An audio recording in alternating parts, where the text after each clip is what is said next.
But yeah, as we evolve, we've been able to learn how to use more tools. It's the same attitude. It's still heavy music. We're just exploring some new territories. This is the result of that. Welcome to the Spencer Whiteout podcast.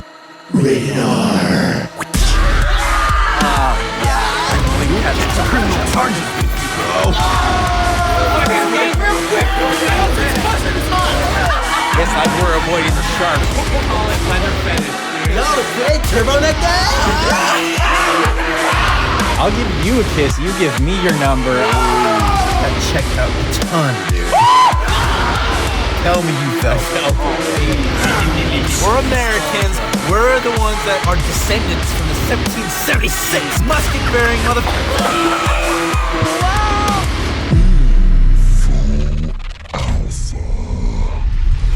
Welcome to the Spencer Whiteout podcast, where we collect experiences as badges, memories as treasures, and stories as wealth. In this episode, I interview Shaun of the Australian metalcore band Daybreak. We talk all about his fighting career, writing process, and new album, The Sound. Let's dive in. Dude, first things first, I loved your interview with Fabian Vaca and found out you're a fighter in that interview. I wanted to hear you talk about that. Yeah, when I was 17, some of the boys from the band actually showed me like a compilation of Conor McGregor talking shit to Jose Aldo. And they full built it up. They were like, yeah, Jose hadn't been beaten in 10 years and stuff. Showed us this compilation of McGregor talking shit. And then showed me the fight where he gets sparked in like 13 seconds. And yeah, from then I was like, I need to be able to do that.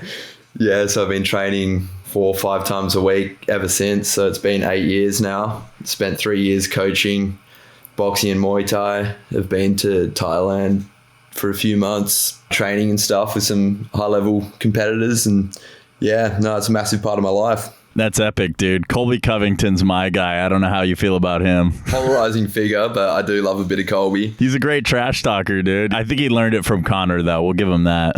What do you think is a bigger passion, dude? The fighting or the music? It fluctuates. Sometimes my passion for music's 90% and my passion for fighting's 10%. But yeah, I've done both of them long enough to know that I do go through seasons with them. It's never at zero. I never give either of them up. But yeah, sometimes one or the other will be prioritized, and that just happens naturally within me. Like, I'll take a fight when I have that hunger. Like, that's when I would, and I've learned to not force myself to compete. I would, yeah, just wait for that hunger to naturally occur, and that's when I would step in and compete rather than try compete when I'm trying to focus on writing an album. Yeah, for sure. Do you think your stage moves have gotten any better now that you're a fighter? Does that energy come out? Yeah, 100%. It does give you that aura, I suppose. Gives you that confidence to be able to stand there. And I'm not acting hard. I feel I am hard now. You see a lot of metalcore bands, they'll get up there and act real staunch and tell the crowd, send someone to the hospital and stuff like that. But yeah, they're like a 53 kilogram vegan. I do like a genuinely tough frontman. Yeah, I think that does add to the presence. But yeah, no, it definitely helps cardiovascular wise, being able to jump around and not get fatigued and that, yeah. Who do you think's the toughest frontman out there in metal? Whoa. Well, I know Josh from Banks Arcade. He's a tough dude. We got linked up together through some of the boys in Pride Lands when they were playing in Perth. They're like, oh yeah, Shaun does some training and Josh trains over in Melbourne. They're like, hit him up if you want to get some training. And so I've picked him up from a train station, taken him straight to the gym. And I've thought, I want to see if this guy's like any good. Like, I want to see if he's got the minerals. And if he's got the minerals? Yeah. I like that phrase. I'll have to use that. Yeah, we did a quick warm up and then straight into sparring, and we had a fair crack as well. And he's a solid dude, solid fighter. But yeah, there's quite a few guys in the metal scene that train these days, like whether it be jiu-jitsu or Muay Thai. Like I know Dan from Polaris took up Muay Thai maybe 2 years ago, I think now. But yeah, you can see his physique's just changed. You see pictures of him on the drums and he's an absolute, like, he's shredded now.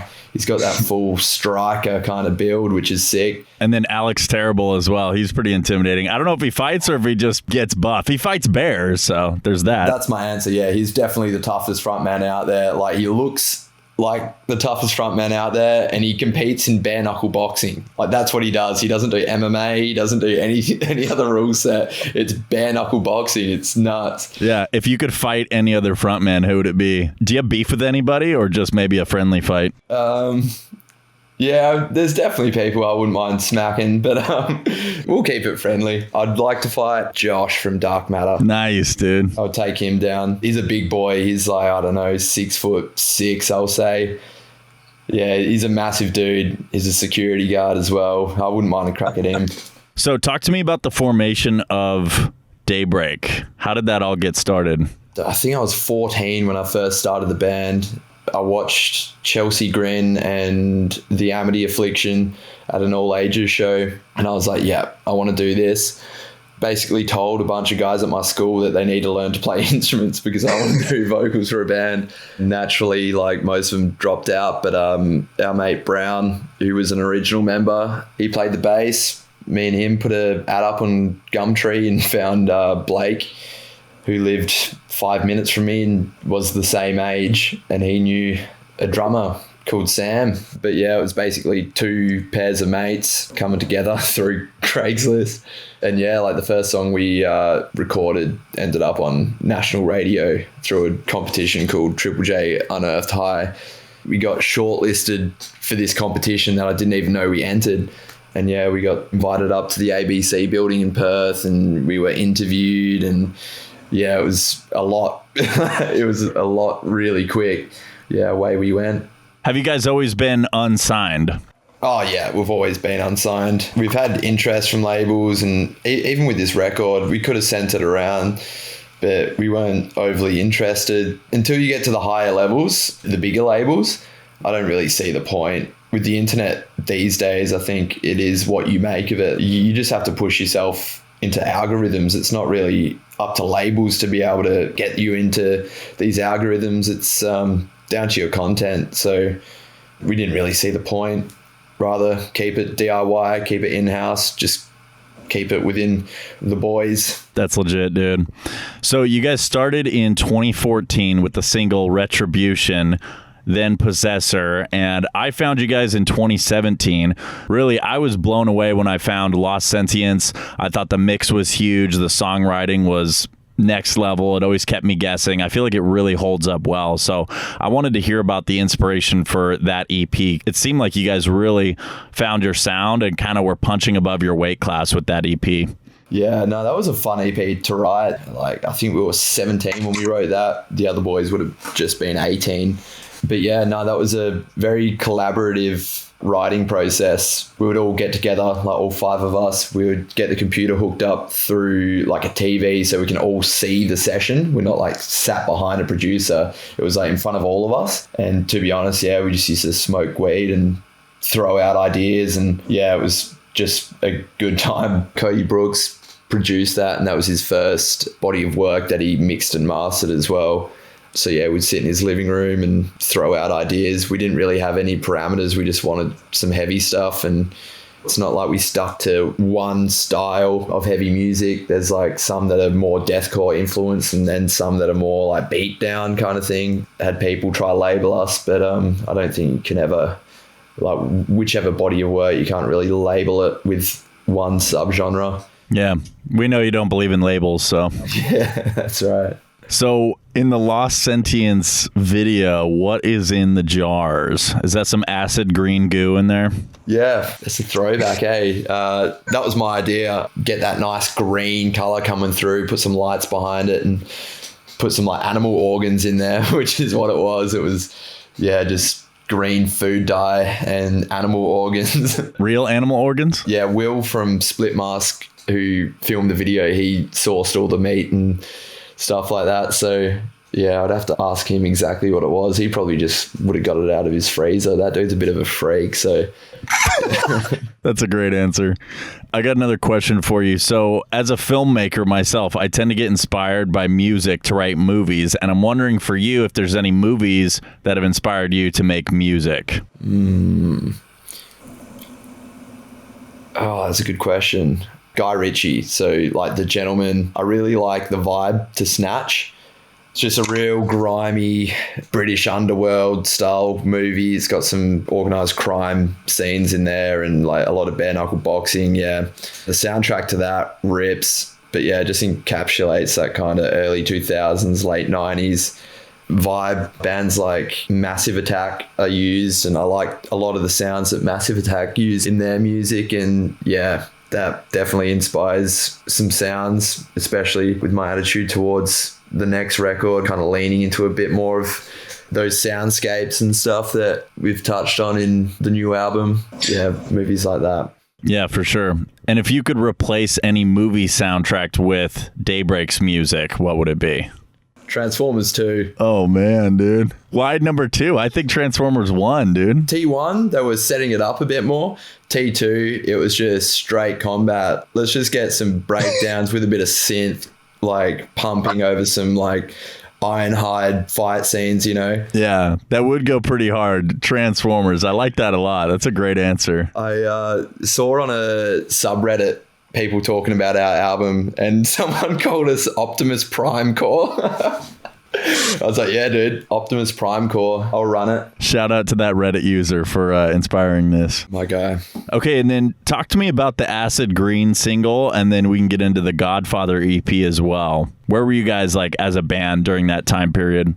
I remember we had jammed 2 songs together because Blake had 2 different ideas and he just jammed them together. And we went into the studio with Cody, and Cody wrote the chorus using the chords that Blake had used, and kind of blended the jamming of the 2 songs. So like we had the harder bit that is at the start of the song and then the melodic bit at the end.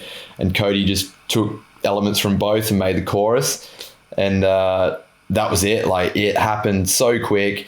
We had a bit of money, so we actually flew videographer over from Melbourne to come and record the music video, and that happened in 2 days. And so yeah, it was just done really quick. We just threw it out there and I didn't think anything of it. And yeah, we played the single launch, and this is when Spotify was first starting to become the norm, I think, or maybe like a year or so in. And I never used to check like Spotify stats. And I remember checking it and it had like 250,000 streams or something. I was like, oh shit, like people are actually listening to this. And yeah, so that was like, yeah, a really nice surprise. I remember Scotty from Alpha Wolf was over in Europe playing some like Impericon or some massive festival. And in between bands, when they're just shuffling music, just playing over the PA, they were playing Acid Green. He sent me a video of it being played to like thousands of people. I was like, yeah, that's mad. Thank you. That's sick. Yeah, that's a big moment. And then talk to me about the Godfather EP. Those 3 tracks, we were like, yep, let's put these ones out. Toured off the back of that quite extensively over the East Coast and stuff. So yeah, decent time. Talk about the lyrics on this one, because I feel like this one's got to some really deeper territory about life and death. Yeah, some tracks that we have are about absolutely nothing, and then some tracks have a really deep meaning. Yeah, Godfather's lyrically the song I'm most proud of, I would say. Yeah, and it did mean the most. So Dad's best friend, his daughter, Dad's the godfather, Dad's her godfather. Yeah, she basically committed suicide, and Dad lives half a world away from where he's from, and I just described how it felt at the time from his kind of perspective, because yeah, it did rattle the household, and seeing Dad's best mate again when we went over, and it was just a horrible time. But yeah, took a while to write that one just to get it perfect, because when you're writing about something that does have that deeper emotion, you don't want to flunk it, you don't want to do a bad job of it, you want to give it the justice it deserves. And what did he think of it when he heard it? I don't really have that kind of relationship with my dad where we openly discuss emotions. Like, he's an old school Englishman, that's not really what we do. But yeah, he has kind of given me the nod and just said, yeah, that's really nice to like write something about Jessica, and he told his mate. But yeah, it's not like an open line of discussion where we go through line by line and discuss what I was talking about. But yeah, it's just that nod of approval kind of thing that mattered. Yeah, and sometimes that's all you need. That's all it takes. And things mean a lot more to people than they want to say. So, yeah, that art can be a really powerful catharsis. Yeah, for sure. And then let's talk about the Fracture single. This was another one-off. Talk to me about this one. By the way, I love the ending where they go full karate mode at the end. That was badass. Yeah, that was my idea as well. I I choreographed a bit of a mad fight scene at the end there. For that scene in particular, I just got a bunch of boys from the gym. I was like, right, boys, let's let rip. I was like, who can do a good wheel kick? Who's got a good hip toss? And yeah, I just got all of those guys out there to run amok, really. But yeah, we had a show coming up and we hadn't put out anything in ages, and we were like annual Christmas show with the boys in Vacant Home, but it was maybe 6 weeks out. And I was like, we don't deserve to play a show. We have done nothing for 2 years. We haven't put out music in 3 years or whatever it was. We were writing at the time, we were starting to put this album together, and we were like, we should probably get out a song. So we selected this one, finished it in 3 weeks, and did the video in that time as well, because we had the show coming up, and our manager was like, what, you want a song out before this show? And I was like, yeah. And he's like, yeah, you're dreaming, you're crazy. And yeah, I've just got this part of me where if someone doubts me, then I'm going to do it. Like, every time. So as soon as he doubted me, I was like, all right, watch this. And then just grafted hard to get that track out. And pretty happy with it. Right on, dude. And so now we got to get into the new album, The Sound. But first, I wanted to ask if you saw what was on your Spotify last week. Oh, that like little dance tune. Yeah, dude. Yeah, I couldn't believe it. Hey, like it was the day before the album came out, and yeah, up pops some crappy little EDM tune.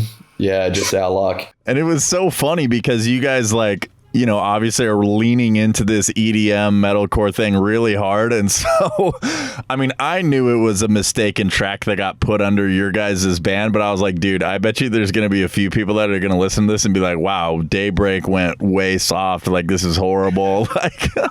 Yeah, nah, if it wasn't for the artwork, maybe it could have been believable, but I think the artwork threw it off a bit. Yeah, that gave it away. I think Spotify need to, I don't know, sort that out a bit better. Yeah, so how did that get taken down? Or did you even have to do anything, or did it just disappear? Yeah, no, you got to take it down. You've got to submit this thing to get it removed. And it's not instant. It's not like you can just delete it and it's gone. It sits there for a good few days and just, is an absolute eyesore on your Spotify. Yeah, it's such a pain in the ass. And the timing of it was the worst.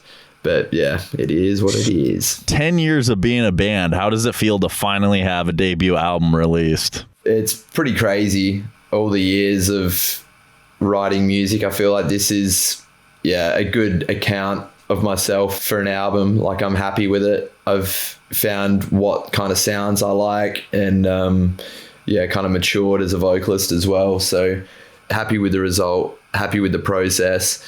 It wasn't stressful. It was, just really fun to get in the studio and write that with Ethan. Yeah, I am happy that we've waited this long, and now we've got a solid body of work we're really happy with to push out there and to play live, because that's one thing I have been not enjoying as much is playing the live show and playing older tunes that I wrote when I was 17, like that's not me anymore. Yeah, so I was keen to get some fresh tracks out there so we can rip a new live show and start the next chapter. Yeah, for sure, dude. And I definitely want to go through a track by track, dude. This is a really explosive, wild album. I love how cohesive it is, too. Talk about just kind of the overall desire to bring in a lot more electronics and EDM influence into this record. Yeah, we would start a song, and whichever direction that song took us, we just gave ourselves no parameters, and this is the result of that. I love it. It's unchained. Well, let's talk about the first track, Western Sound. This one's super aggressive, and it's a fast one to start off the record with a bang. Yeah, this was actually the first track we wrote for the album. It obviously changed a fair bit, but I did want this to be like the flagship track off the album. Basically just saying, we're West Australian, fuck you. That's literally the vibe I went for, because if you're from the west coast of Australia, the east coast has always given us shit just from being from Perth. Like, their joke is that Perth doesn't actually exist, and it's just it's just made up. And we've got more and more good bands coming out of Perth that are kind of in their own lane, which is cool. So I just wanted to kind of encapsulate that, say this is the Western sound. We do what we want. We don't do it for anyone else. And yeah, that's it. Dude, there are a lot of good bands from Perth, and one that not a lot of people know about was called Surroundings. Have you heard of that band? Yeah, Surroundings was sick. That debut album that they had of Bane, Burden, and Change was like one of my favorite albums. I just felt like they captured this. I mean, you can see it in the album cover, but like the sunset metalcore, like it's so ambient and it's mixed so well. And like pretty much every song on there is just like a whole beautiful journey. And I really love that album. Yeah, it's a shame they're not around anymore because I loved that first album. Yeah, no, they did a good job. I don't think I even saw them live, because you're speaking about it a while ago now. Hey, those guys were around years ago. But yeah, I remember listening to them and seeing their music videos. I think there was a music video where they're kind of just chilling by a lake. And yeah, no, it's just beautiful music, really. Yeah, it's a shame that some of the better bands in the country never saw what they could become. Ain't that the truth? Now let's talk about track 2, Pure Violence. Great title, by the way. But this one, man, this one starts introducing a lot of the electronic elements here, and it's a really unique track. It's really fun, and it's got a huge breakdown in it. So let's talk about this one. Yeah, so the seed for this song, like the genesis, was the title. And I was like, let's write a song called Pure Violence and just have it moshy as hell. And then Ethan had some ideas with some synths and stuff, and that's where that like Prodigy-esque intro came about. And yeah, we just wanted breakdowns, wanted to throw back to our roots a little bit and just have a bit of that beatdown influence, but give it a modern spin. But like the songs evolve as we write them. We don't say this is what we want out of a song and this is what we're going to get, other than this one being violent, fun track. Keen to play it live more. Yeah, and then the next 3 songs, these are the 3 singles from the album. So let's talk about Moon. This one's melodic and ambient. Yeah, so there's a song it's a drum and bass song called Moon in Your Eyes by Serum. Okay, Shaun, hold on. Mooning Your Eyes? Is that like somebody, they're mooning your eyes? What is that? What is that title? Mooning Your Eyes? Yeah, Moon in Your Eyes, it's called. Oh, okay, I thought it was mooning. Not mooning your eyes. That'd be strange. But it had like a nice ambient intro, and it had a chopped up vocal sample. So I was like, we should do something like this. Like, this would be cool. And the working title was Moon. And then we just never came up with a cool name for it. So the name stuck. Yeah, no, dude, that's a great track. And then let's talk about number 4, No One's Coming. Dude, this song is crazy with just the drum and bass, and like it's really like seamlessly blending metal and electronic music just so well, dude. I love this track. Yeah, this was my favorite off the album for a long time. But yeah, this is when we started to really get a grip on the synth, and we knew how to use them better and better with each kind of track. And yeah, this is definitely one where it did click for us a little bit. Like, how can we stay super heavy and moshy, but also that like synth influence?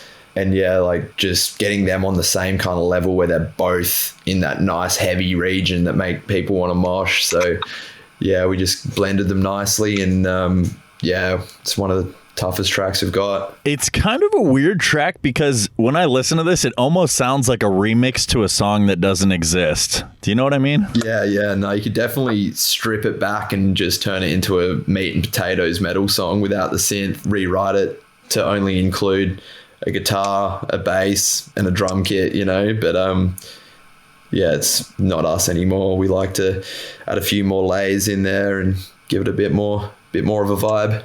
And let's talk about the last single, The Damage. Dude, I gotta say, last night I was playing a Halo LAN party with all my homies, and in the last round, dude, I put on this song, and we were doing rocket launchers in Halo 2, and it really helped turn the mood up a little bit, so I appreciate that. Oh, yeah. No, it's good to hear that it's getting some proper use. Yeah, so that's the right use of that track. Yeah, well, we wanted to do pure drum and bass track, And I was like, yeah, let's do that for sure. And it took a while for us to really develop a sound that would mix well together. And yeah, we spent ages on that first section trying to get like a nice heavy synth and the guitars to work well together. That was the hardest thing with this, really. And yeah, as it progressed, I was like, what would happen if it would switch up suddenly and go from like a drum and bass verse into a like Slipknotty verse, because the beats per minute are the same. So yeah, we have that section where the lyrics repeat. That little sample that says switch comes in, and then we just switch into like the same kind of riff. Yeah, it was just another example of where we didn't give ourselves any limitation, and eventually it goes into Ethan's sister's part where she sings during the bridge, and another really fun song to track. That's epic, dude. And let's talk about track number 6, Dance in My Grave. This one's my personal favorite. I just love how relentless this track is, and I love the completely out of left field dubstep drop in the breakdown, dude. It caught me so off guard the first time I heard it, and I just love it. Yeah, so Ethan wanted to write a song that was like a festival vibe song. Not that we nailed that, but that's what he was after. Our drummer and our guitarist both didn't like this song. They were like, yeah, I'm not too sure about this song. It's like not our favorite. And the amount of positive reviews we've had for this song, like I've had that many people tell me it's their favorite off the record. So now we can throw that back at them. We told you. And we wrote it for a joke to begin with. That like dubsteppy breakdown at the end, that wasn't going to stay there. We wrote it and we're like, nah, we shouldn't. This feels illegal doing this. And then we're like, oh, we could just leave it in. And then, yeah, we just left it in. And I'm keen to play that one because, yeah, through a nice solid PA, I think that bassy dubstep should rip. Yeah, and piss some people off. Do you think you lost any fans with this new record? Oh, bro, I don't care, eh? Like, yeah, we might have lost a few elitists, but yeah, who cares at the end of the day? Now, what about Headshot? This one's a very drum and bass track. Is it fair to call this an interlude, or is that a diss? It's a diss, brother. Come on. Oh, no. No, it's definitely the most, like, ambitious song we did. It's, like, straight drum and bass. No, we just thought, fuck it, why not? All right, let's talk about track number 8, Shapeshift. This one's more of a traditional kind of metalcore style song. What do you think about this one? Yeah, well, this could be off Death Dreams, you know. This would satisfy our original fans. It's just heavy. It's got fast-paced guitars and big breakdowns, and it does have that darker vibe to it. Like, this could be on a 2-track with Acid Green, you know. But yeah, we just wanted something thunderous, I think was the word that I wanted, thunderous guitars. And Ethan smashed it with this one. And then number 9, Cash. This one's very melodic, kind of loath sounding, a little shoegazy. Yeah, we went for a real soundscapey song. It was one of those songs where you had to go a bit deeper on the lyrics and it had a lot of darker sounds. So naturally the lyricism was going to venture into darker territories, and that's why I say I don't want to play this one live. You want to bring the party and bring the energy and have a good time when you play live. We're not a band to really slow down and go into feelings and stuff. Keep the live show as a party, but yeah, for the record, this one could slot in. And then let's talk about the last track, Belly of the Beast. This one's just an absolute monster of a track. Super heavy track. Great way to end out the album. We knew that there would be people that were like, oh, they dropped their original sound. So we thought, yeah, we'll put a throwback track like right at the end. This is the most basic song, but it took us the longest to write. The amount of times sections got chopped out. And yeah, like I think we wrote the last breakdown like 6 times. Kind of proved it to ourselves that, yeah, we can't just write straight meat and potato deathcore these days because it's too hard. We can't do it. We need more tools. So what other upcoming plans do you guys have right now? Now that the record's out, we're just going to give it a big push, really. We're going to get the live show going again and work on getting our live show to that next level, and hopefully support some bigger bands and do some bigger tours. And yeah, just need to get on the right shows and play in front of the right people and show the world what we can do. But yeah, at the end of the day, just have fun. Yeah, dude. Well, I think that's a really perfect way to end out the interview, because this really is a fun album, and I had a blast listening to this album, discussing it, and talking with you, Shaun. So it was super great to connect, man, and I wish you guys the best with all the live shows, and eager to see what direction you take for all the new music in the future, man. You guys have really built such a solid sound. Oh yeah, thank you very much, man, and thank you for all your support over the years, because yeah, we've been seeing your name pop up on our socials for years now. So yeah, appreciate you, bro. That's awesome, dude. That's really good to hear. It's just kind of a matter of time. I was like, dude, when you guys were doing your debut album, I was like, okay, I got to get him on the podcast, and glad we finally made it work too. I know it's crazy with opposite schedules and being on different sides of the world. So glad we made it happen, dude. Yeah, cheers, dude. Like, what is it? 1 or 2 in the morning for you right now after work? Yeah, bro. It's 2 in the morning after work. I'm in my car recording this, but they're not even going to be able to tell. It was worth it. Had to get it done. Oh yeah. Thank you so much for tuning in. I want to welcome any new listeners to the podcast and let you know that there's lots more metalcore band interviews coming soon. So follow the show and keep up with me on social medias at Spencer Whiteout to stay up to date. Be sure to leave a rating/review. 5 stars is a power play. And as always, stay tuned, stay hyped. That's a wrap. And that's it.